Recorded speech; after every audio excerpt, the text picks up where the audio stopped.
Front page time. Guess what? Every page leading with the drama from yesterday. Well, let's show you how they've decided to take it forward. As you can imagine, the business day focusing in on test for GNU in a day of high drama. Cabinet members push back on VAT.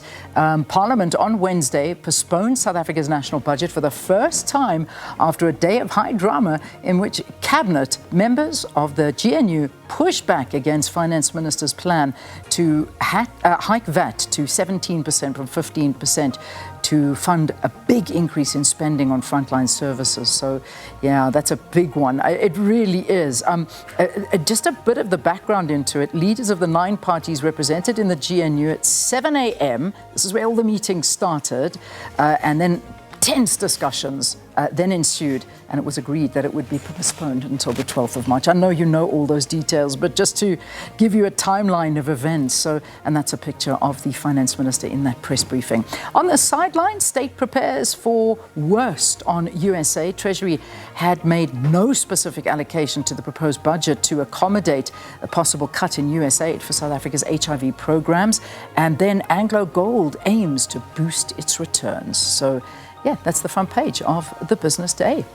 Let's have a look at the Star now. And the Star also, a shock VAT move, or VAT increase move, still shaking the markets. They're saying the DA claims it's a victory for the people of South Africa as it prevents the implementation of a 2 percentage point VAT increase that would have broken the back of our economy. Again, just quoting what they had to say in the photograph there of the finance minister during that press briefing. And comes after that disagreement between those GNU partners.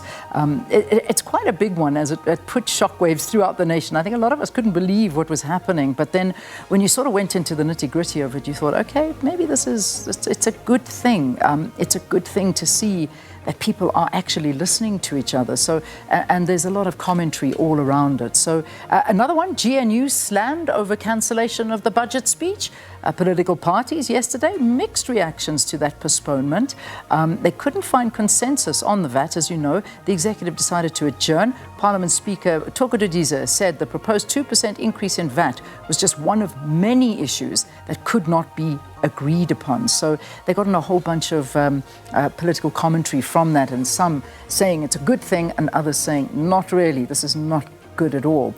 In other news, CEO opens case after car tampering. This is the CEO of the Independent Development Trust, the IDT, Tebogo Malaka, has opened a case with the police following a series of threatening phone calls and what now seems to be the manipulation of her car's computer box. So all the details in the Star on that one. And then just that one over there, 1 year on, and the search for Jocelyn Smith.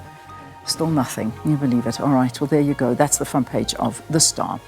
Let's move on to the Citizen now. Budget? What's going on, they ask. Well, never in the history of the country has a budget been postponed, and experts are divided about the decision. For some, it's embarrassing. Others say it shows government of national unity working. But all agree it hurts South Africa's image and economy.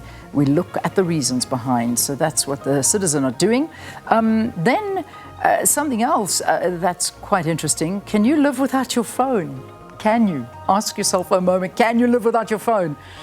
I think I know the answer to that. Space rock, a hit is what they're saying. An asteroid that could level a city now has a 3.1% chance of striking Earth in 2032. Honestly, do we need this right now? I'm actually not even going to read that story. Thank you. We have enough to deal with. I'm not worrying about a rocket now in 2032. Please, just don't hit us, please.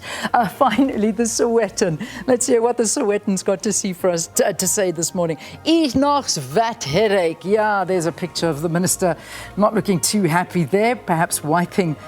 Don't think they're tears. I think maybe it's sweat away from his face. Analysts warn postponement will hurt the economy, affect public trust as GNU disagreements over tax sink speech.